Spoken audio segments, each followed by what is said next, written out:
नमस्कार, स्वागत है आपका अपना उत्तराखंड में। मैं हूं आपके साथ गीतिका पंत। बुलेटिन में सबसे पहले बात कोविड को लेकर अलर्ट की।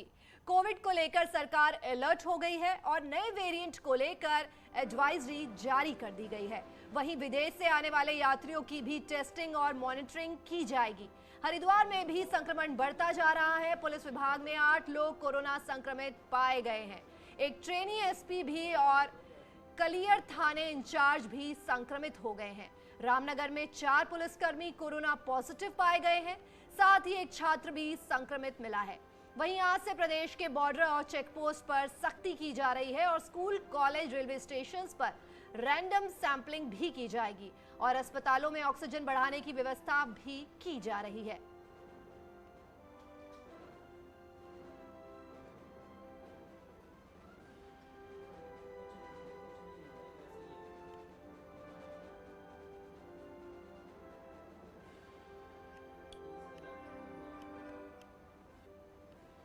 और कोविड को लेकर अलर्ट जारी किया गया है। कोविड को लेकर सरकार ने अलर्ट जारी किया है और नए वेरिएंट को लेकर एडवाइजरी जारी कर दी गई है। वहीं विदेश से आने वाले यात्रियों की भी टेस्टिंग और मॉनिटरिंग जरूरी की जाएगी। हरिद्वार में भी संक्रमण बढ़ता जा रहा है। पुलिस विभाग में 8 लोग कोरोना संक्रमित पाए गए हैं। रामनगर में 4 पुलिसकर्मी कोरोना पॉजिटिव पाए गए हैं। साथ ही एक छात्र भी संक्रमित मिला है। तो वहीं आज प्रदेश के बॉर्डर और चेक पोस्ट पर भी भारी सख्ती की जा रही है। स्कूल, कॉलेज, रेलवे स्टेशन पर रैंडम सैंपलिंग भी की जाएगी। अस्पतालों में ऑक्सीजन बढ़ाने की व्यवस्था भी की जा रही है।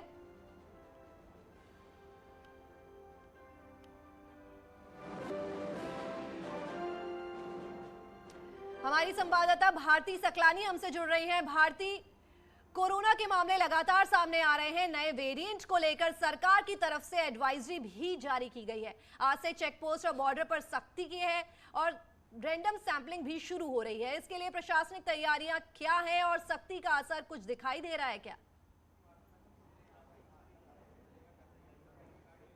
जी बिल्कुल, इन तमाम सवालों का जवाब देने के लिए गीतिका जो आपने पूछा है, स्वास्थ्य मंत्री धन सिंह रावत इस वक्त हमारे साथ मौजूद है। उनसे हम बातचीत कर रहे थे। सर, केसेस लगातार बढ़ रहे हैं, थर्ड वेव को लेकर किस तरह की तैयारी? देखिए, हमारे राज्य में पहली डोज वैक्सीन 100% लोगों पे लग चुकी है। दूसरी डोज भी हमारे यहाँ 65% लोगों पे लग चुकी है और हमने टारगेट ये रखा है कि दिसंबर तक हम 100% लोगों पे वैक्सीन की दूसरी डोज भी लगा देंगे। अब जो संभावित तीसरी लहर है, इसके लिए युद्ध स्तर पे हमारी सरकार ने जो है तैयारियां कर दी हैं। जितने बॉर्डर्स के इलाके हमारे, वहाँ जो है टेस्टिंग बढ़ा दी है। अपने जितने कॉलेज हैं, जितने विश्वविद्यालय हैं, जितने हमारे भीड़ भाड़ के इलाके हैं, वहाँ पे हमने टेस्टिंग बढ़ा दी है और 25,000 लोगों की पर डे टेस्टिंग का टारगेट हमने रखा है। और मैं कह सकता हूँ कि राज्य सरकार द्वारा भारत सरकार की जो भी गाइडलाइन हमको दी जा रहे हैं, हम उनका अक्षर से अनुपालन कर रहे हैं। और जो भी अगर कोई गांव में भी कोई संक्रमित आदमी है तो उसको तुरंत जो है हॉस्पिटल में एडमिट करने का हमने घर घर जाके लोगों को कन्वेंस करना, उनको जो है समझाना, ये सारा काम जो है हमारे विभाग के फ्रंट लाइन वर्कर्स के लिए भी निर्देश दिए गए हैं कि उनके टेस्ट यहाँ पर करवाए जाएं। इसके अलावा बॉर्डर्स की अगर हम बात करें, वहाँ पर चेकिंग की बात आप कह रहे हैं, पुलिसकर्मी जो है वो यहाँ पर पॉजिटिव आ रहे हैं, तो अब इसको लेकर किस तरह की तैयारी? देखिए, हमारे राज्य में जितने भी पुलिसकर्मी हैं, जितने हमारे डॉक्टर्स हैं, जितने हमारे प्रशासनिक के लोग हैं, जो फ्रंट लाइन वर्कर हैं, इन 100% लोगों को हमने कहा है कि इनको जो है एक बार सबकी टेस्टिंग कराई जाए और एक बार जिले स्तर पे, राज्य स्तर पे और मंडल स्तर पे और विभाग स्तर पे सबको निर्देश दे दिए गए हैं कि जितने फ्रंट वर्कर हैं उनका एक बार दोबारा जो है टेस्टिंग कराई जाए। सर, हायर एजुकेशन डिपार्टमेंट भी आप देखते हैं और अब स्कूल्स की भी अगर मैं बात करूं तो वो भी फुल फ्लैश खुले हुए हैं। वहां पर एक बड़ा चैलेंज होने जा रहा है, बच्चे संक्रमित ना हो, इसके लिए क्या तैयारी? देखिए, बच्चों के लिए हमने एक तो जितने भी डिग्री कॉलेज हमारे विश्वविद्यालय हैं, जितने हमारे मेडिकल कॉलेज हैं, जितने हमारे पॉलिटेक्निक हैं, जितने हमारे इंजीनियरिंग कॉलेज हैं, और चाहे वो निजी शिक्षण संस्थान हो चाहे गवर्नमेंट के हों, अब टेस्टिंग हम हर कॉलेज में एक एक बूथ लगाने का निर्णय सरकार ने किया है। और जहाँ भी मेले हो रहे हैं, जहाँ शादियाँ हो रही हैं, जहाँ भीड़ भड़ाक के इलाके हैं, जहाँ पे हमारे जो ज़्यादा जहाँ रस रहता है वहाँ पे हमने कहा कि टेस्टिंग की जाए। और इतना ही नहीं, सरकार की तरफ से हर बच्चे को जो 18 साल से नीचे का बच्चा है, लगभग 38 लाख बच्चों को जो है दवाई देने का जो है घर घर आजकल अभियान चल रहा है। शुक्रिया सर हमसे बातचीत करने के लिए। गीतिका, आपने सुना स्वास्थ्य मंत्री धन सिंह रावत को जो बता रहे हैं कि किस तरह की तैयारी है अब कोविड की थर्ड वेव को लेकर। इसके अलावा उन्होंने ये भी बताया कि स्कूल कॉलेजेस में क्या व्यवस्था की जा रही है, फ्रंट लाइन वर्कर्स के टेस्ट जो है वो तेजी के साथ किए जाए, इसके लिए पूरी व्यवस्था की जा रही है। जी भारती, धन्यवाद।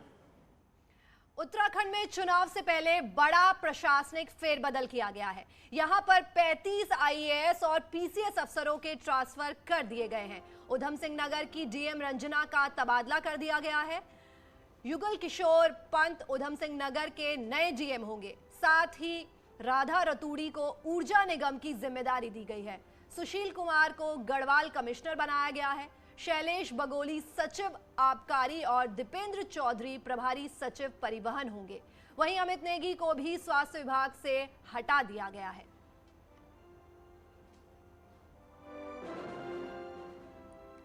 सीएम धामी आज पौड़ी के दौरे पर रहेंगे, जहां पर वे बीजेपी की बाइक रैली में शामिल होंगे। साथ ही रामलीला मैदान में विकास योजनाओं का लोकार्पण और शिलान्यास करेंगे और नई कलेक्ट्रेट बिल्डिंग का लोकार्पण भी करेंगे।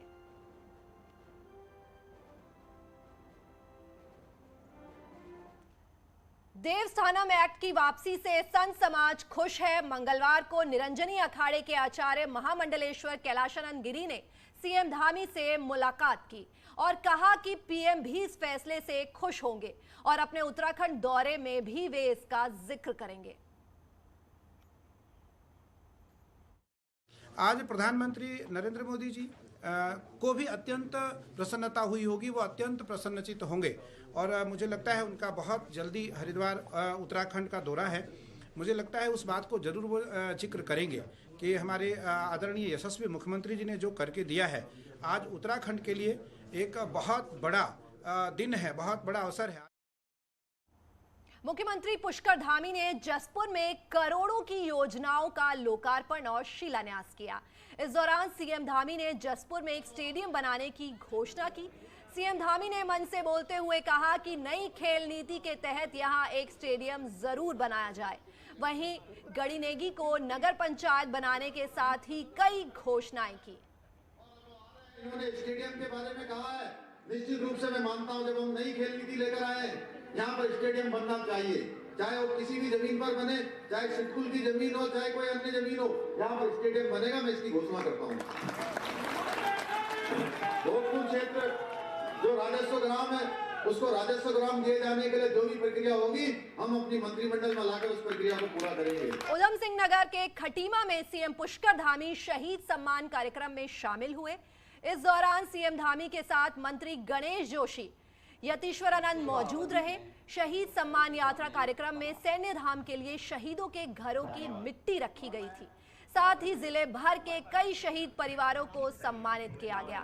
इस दौरान बड़ी संख्या में पूर्व सैनिक कार्यक्रम में मौजूद रहे। सरकार द्वारा शहीदों के परिवार को दिए जा रहे सम्मान से परिजन भावुक नजर आए।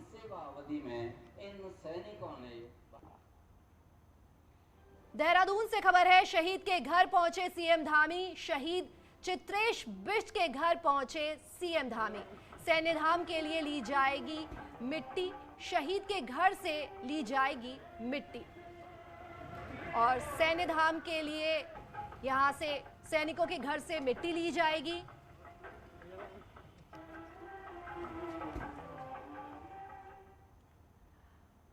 मौसम विकास केंद्र के बारिश और बर्फबारी के अलर्ट के बाद आज इसका असर भी दिखने लगा है। प्रदेश में आज सुबह से ही बादल छाए हैं, वहीं पहाड़ों में भी कोहरा छाया है।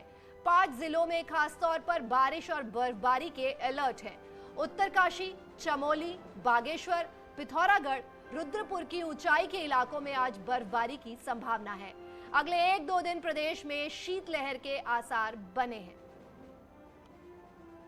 प्रदेश भर में आज मौसम का मिजाज एकदम से बदल गया है। ठंड यहाँ पर देखने को मिल रही है। इसके अलावा टिहरी की बात की जाए या चमोली की, उत्तरकाशी की, 5 जिलों के लिए मौसम विज्ञान केंद्र की तरफ से अलर्ट जारी किया गया है बारिश और बर्फबारी का। यानी कि ये कहा जा सकता है कि शीतकाल के दौरान बर्फबारी देखने को मिल सकती है। आज और कल में ऊंचाई के इलाकों में मौसम विज्ञान केंद्र की तरफ से ये कहा गया है और उसका असर अब दिखना भी शुरू हो गया है। आज और कल के लिए ये खास तौर पर अलर्ट है। पहाड़ी जिलों में बर्फबारी देखने को मिल सकती है ऊंचाई के इलाकों में, और कहीं कहीं पर बारिश की भी संभावनाएं लगातार बनी हुई है। यानी कि अब ठंड अपने पूरे चरम पर अगले कुछ दिनों में देखने को मिल सकती है। कैमरा पर्सन राकेश रावत के साथ भारती सकलानी, न्यूज़ 18 देहरादून। पहाड़ों पर कड़ाके की ठंड से मौसम बदल गया है। सुबह शाम तापमान में भारी गिरावट दर्ज की जा रही है। मौसम विभाग ने पहाड़ों पर बारिश और बर्फबारी का अनुमान लगाया है। जोशीमठ के ऊंचाई वाले इलाके में लगातार सर्दी बढ़ रही है और तापमान में 1 से 2 डिग्री तक गिरावट दर्ज की गई है। लोग अलावा का सहारा ले रहे हैं। वहीं प्रशासन ने सभी विभागों को तैयारियां करने के निर्देश दिए हैं। अभी जल संस्थान एई को निर्देशित किया जाएगा कि जहां पर भी उनकी पाइपलाइंस में लीकेज हो रहा है उसको तत्काल रूप से ठीक कराएं। साथ ही पीडब्ल्यूडी को भी अब ये निर्देशित किया जाएगा कि स्नो कटर तथा बर्फ को गलाने के लिए नमक इत्यादि की व्यवस्था पूर्णतः कर ली जाए। कोरोना से नौकरी गई और आपदा के कारण स्वरोजगार खत्म हो गया। आपदा के सैलाब में सब कुछ बहा, लेकिन YouTube में पानी के एक मोटिवेशनल वीडियो ने कुछ करने की हिम्मत जगा दी। आज सरकारी मदद पहुंचने से पहले रामगढ़ के इस युवक ने अपना कारोबार फिर खड़ा कर दिया, जिसकी अब खूब चर्चा है। देखिए ये स्पेशल रिपोर्ट। रामगढ़ के पंकज बिष्ट ने आपदा की कड़वी यादों को पीछे छोड़ लोगों को हौसला दिया है। 18 अक्टूबर को बागान और खुद का स्वरोजगार सैलाब के साथ बह गया तो अब पंकज ने खुद का मशरूम का प्लांट तैयार किया है। सरकारी सिस्टम से हार कर निराश पंकज को मां और पत्नी ने हौसला दिया तो अब घर के कमरों में तैयार मशरूम उत्पादन आय का जरिया बनने लगा है। हालांकि घर के चारों तरफ रेत के ढेर में तब्दील फल, बागान और खुद के पुराने कारोबार की याद अब भी जहन में है। जिंदगी है, जीना तो है ही, लाइफ एक ही बार मिलेगी, कुछ हो जाए आदमी जीता जरूर है, तो क्यों ना कुछ करके एक अंदर से मोटिवेशन है कि कुछ ना कुछ तो करना ही है। अपने लिए नहीं, आगे के लिए, बच्चे के लिए करेंगे कुछ। वो सीखेगा कि हाँ पापा ने इस ये मुश्किल हालातों में ये किया तो वो भी आगे कुछ कर सका। दरअसल 2019 में पंकज घर लौटा तो पिता की मौत के बाद आपदा ने सब कुछ खत्म कर दिया। सेब के बागान खत्म होने से कमर टूट गई और उनका स्वरोजगार भी पिछली आपदा के दौरान तबाह हो गया। लेकिन एक बार फिर पंकज ने रोजगार शुरू किया है।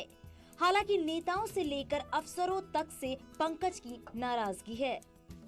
मदद के रूप में ना ही कोई वैसी सहायता मिली, आर्थिक सहायता, ना ही कोई उस टाइप की सहायता जिसमें आदमी ने कुछ हमारी हेल्प करी होगी आके कि हाँ हम ये कर देंगे, हम इस तरह ये करेंगे, उस तरह करेंगे, इस तरह का कुछ नहीं। सिर्फ आश्वासन मिला है अभी तक। आपदा के बाद जो हौसला पंकज बिष्ट ने दिखाया है वो वाकई काबिले तारीफ है। ऐसे में जरूरी है कि सरकार आर्थिक तौर पर इनकी मदद करे ताकि ये कारोबार ये आगे बढ़ा सके। वीरेंद्र बिष्ट, न्यूज़ 18, रामगढ़, नैनीताल। और यहाँ रुक रहे एक छोटे से ब्रेक के लिए, जल्द लौट रहे हैं।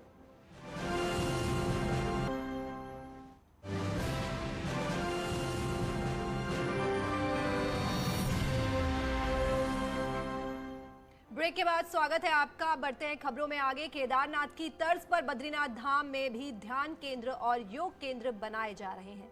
नीलकंठ पर्वत की तलहटी पर 2 ध्यान केंद्रों का निर्माण किया जा रहा है।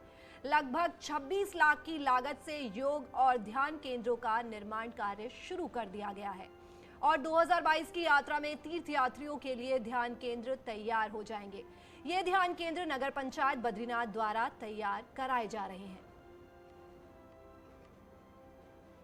उत्तरकाशी से खबर है, जहां गंगोत्री और यमुनोत्री सहित मुख्य जगहों की निगरानी के लिए सीसीटीवी कैमरे लगाए गए हैं, जिसकी निगरानी के लिए मॉडर्न कंट्रोल रूम बनाया गया है।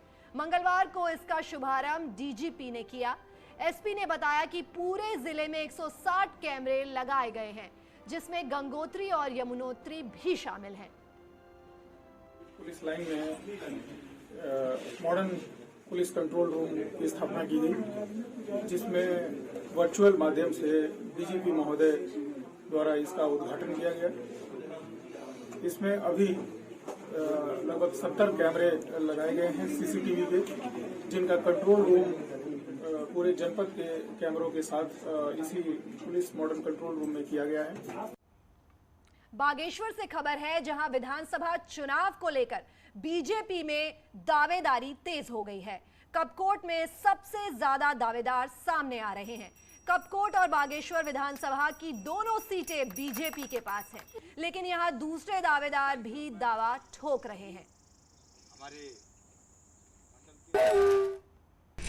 मेरे बारे में चर्चा है कि शेर सिंह गड़िया जी का जो सूक्ष्म कार्यकाल था उपचुनाव का, 2 वर्ष का कार्यकाल था, उस कार्यकाल की परफॉर्मेंस को देखते हुए आज जनता पुनः कपकोट क्षेत्र की यह कह रही है कि शेर सिंह गड़िया को पुनः कपकोट क्षेत्र का विधायक होना चाहिए। नई टिहरी पहुंचे स्वास्थ्य मंत्री धन सिंह रावत ने स्वास्थ्य विभाग के अधिकारियों के साथ समीक्षा बैठक की। स्वास्थ्य मंत्री ने जिले में स्वास्थ्य सुविधाओं के बारे में अधिकारियों से रिपोर्ट ली और साथ ही कोरोना की तीसरी लहर को देखते हुए तैयारियों पर भी चर्चा की। स्वास्थ्य मंत्री का कहना है कि टिहरी जिले में 2000 लोगों की टेस्टिंग के लिए निर्देश दिए गए हैं। पैसे की कहीं कोई दिक्कत नहीं है और टेस्टिंग बढ़ाने के लिए हमने पूरे प्रदेश में कर दिया कि 25,000 लोगों की टेस्टिंग हमेशा की जाए।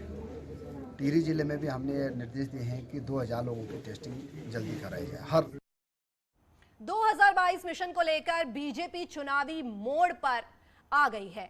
कुमाऊं में नैनीताल और उधम सिंह नगर जिले की विधानसभा सीटें सत्ता किसी भी सरकार के लिए सत्ता की चाबी है। ऐसे में इन 2 जिलों से सांसद और केंद्रीय रक्षा राज्य मंत्री अजय भट्ट अपने संसदीय क्षेत्र की हर विधानसभा में 3 दिन रहने का दावा कर रहे हैं, ताकि प्रदेश अध्यक्ष रहते 57 सीट लाने वाले भट्ट 60 पार के नारे के साथ 2022 मिशन को फतेह कर सकें। पूरी तरह से हर विधानसभा को 3-3 दिन का वक्त मैं अभी दे रहा हूं। पूरे उत्तराखंड में भी हम लोग घूमेंगे और निश्चित हमारी जीत हो रही है, भारी वोटों से जीत हो रही है। अल्मोड़ा जिले में तेजी से एड्स के मरीज बढ़ रहे हैं। 2021 में ही 8 नए मरीज मिले हैं, जबकि पिछले 5 सालों में 100 से अधिक मरीज जिले में मिले हैं। स्वास्थ्य विभाग समय समय पर जागरूकता अभियान चलाता है। सीएमओ का कहना है कि जिले में एड्स के मरीज बढ़ रहे हैं, जो चिंता की बात है। आज विश्व एड्स दिवस है। विभाग द्वारा जागरूकता अभियान चलाया जा रहा है।